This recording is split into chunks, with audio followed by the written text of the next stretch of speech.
Maintenant, avant de parler du Mida Keneged Mida, ce soir, je vais vous dévoiler quelque chose que, littéralement, ça va changer votre vie. Mamash. Mamash. Je vais vous ramener le Rav Arush Baruch Hashem, Rabbi Omori, mon maître. Il ramène une kushia. Le Or HaChaim HaKadosh, il explique quelque chose d'incroyable. On voit que quand Yosef, il était devant ses frères et qu'il a failli se faire tuer, il voulait le tuer. Il était coupable de mort. Ils l'ont décrété coupable de mort. Bref, ils ont fait je vous passe tous les détails des Midrashim, du Chumash, etc. En tout cas, Yosef est devant ses frères et il est en mauvaise posture. Et là, Réhouven, il intervient. Et c'est écrit dans le Chumash qui va y avoir Tziloumi Adam. Il a sauvé Yosef de leurs mains. On dit c'est bizarre. Comment ça, Réhouven, il a sauvé Yosef de leurs mains? S'il y a un décret sur la tête de Yosef, qu'est-ce qu'il peut faire, Réhouven? Il peut rien faire. Si maintenant, c'est entre les mains de Réhouven, alors comment ça fonctionne? Le Or HaChaim HaKadosh vient et il explique que l'homme, avec son libre arbitre, il peut arriver à tuer quelqu'un, Dieu préserve, même s'il n'est pas coupable de mort. Le Rav Arush dit, c'est une question qui m'a été posée par un de mes élèves, parce que le Rav il explique en long et en large, dans le Jardin de la foi, que je vous invite à lire. Dans plein de livres, le Rav il explique en long et en large. Tout est mesure pour mesure.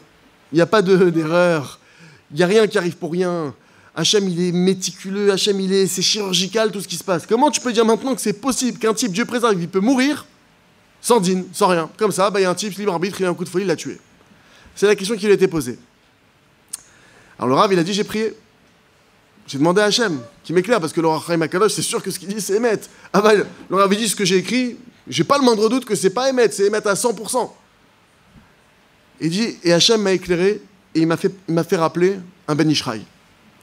Il y a un Ben Ishraï dans le livre qui s'appelle les paraboles du Ben Ishraï, Mashal ou Meshalim, je crois Mashal ou Nimshal, je ne sais plus le nom exact.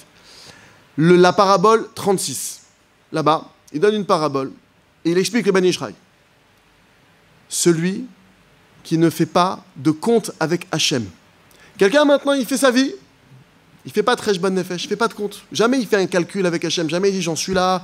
Il ne fait pas une comptabilité de ses actions de son âme. Il dit le Ben Ishraï, Mida, Keneged Mida, puisque tu ne fais pas de compte avec Hachem, alors du ciel, il n'y a plus de comptabilité. Ça tombe, ça pleut, tu prends, tu reprends, il n'y a plus de comptabilité. Toi maintenant, tu es là, ça veut dire que tu peux te prendre un coup de poing, un coup de pied, tu ne sais plus pourquoi.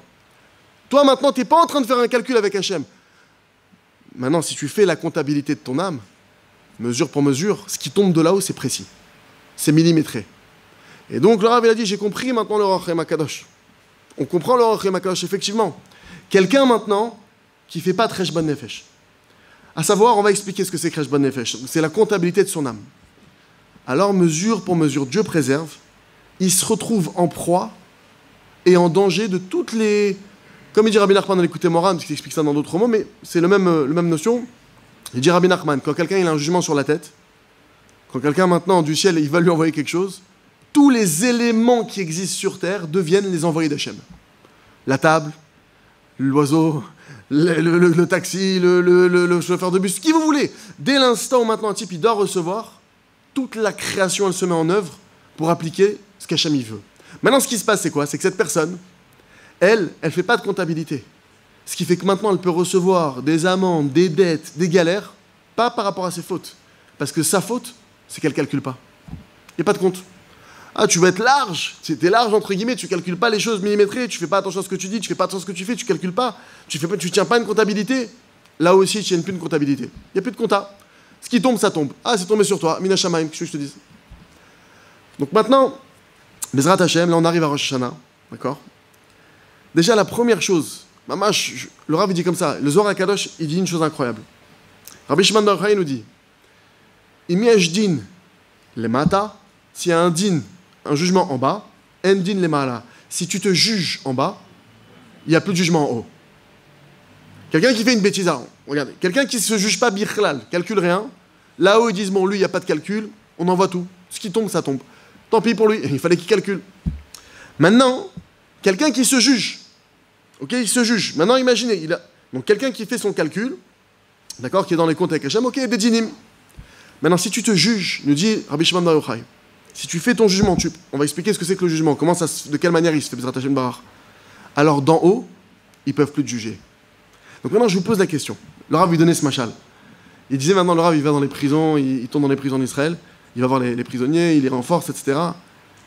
Il disait maintenant, imaginez maintenant, si je veux voir un prisonnier, je lui dis voilà, pour combien de temps tu es ici? 20 ans. Why? Si maintenant je te dis que si tu te juges, alors le juge il peut plus te juger. Non seulement il peut plus te juger, tu vas être libéré et en plus de ça, tu vas recevoir de l'argent. Qu'est-ce que tu vas faire? Est-ce que tu vas te laisser juger? Est-ce que tu vas dire non, moi je préfère me laisser juger? Ou est-ce que tu vas dire ma putain, moi je vais me juger maintenant, je vais pas attendre qu'on me juge, je vais pas attendre la tête, parce que c'est à ça que ça ressemble maintenant quelqu'un qui ne fait pas son jugement. Alors, on va expliquer comment le faire, Bezrat Hashem Bar. Il y a des règles du jugement qu'il explique ici. Il explique, le Rav Arush, il explique ça dans le Jardin de la Foi et dans À travers champs et forêts. Bon, c'est là les endroits où je me souviens. Il y a des règles pour se juger, on va les voir si Dieu veut. Mais déjà, la première idée, c'est la suivante. Quelqu'un qui ne se juge pas lui-même. Maintenant, attention, ce que je vous dis là, mamash, on a l'impression, c'est vrai que les tzadikim, ils en parlent beaucoup. Tu vas dans le Chovat et Levavot, ils en parlent. Tu vas dans le Ramchal, ils en parlent. Tous les grands, les Gdolim, ils parlent du fait de se juger. Il faut savoir que c'est le béaba. Le béaba pour arrêter de souffrir. On en a tous. Qui est-ce qui veut souffrir? Personne ne veut souffrir. Personne n'a envie de passer par des galères, etc. La première des choses qu'on doit faire, maman, je vous dis la première des choses avant de commencer à chercher pourquoi ça m'arrive, et pourquoi c'est le pied, pourquoi c'est la jambe, et pourquoi la tête. Avant, c'est sûr qu'il y a une raison. La première des choses, est-ce que tu te juges? Ah non, tu ne fais pas de jugement. Il n'y a pas de comptabilité. Alors tu as un problème. Dieu, il te dit, voilà mon fils, soit on règle ça entre toi et moi, tête à tête, et ça va bien se passer, parce que je suis ton père, je t'aime, soit ça passe aux mains des autorités, et là...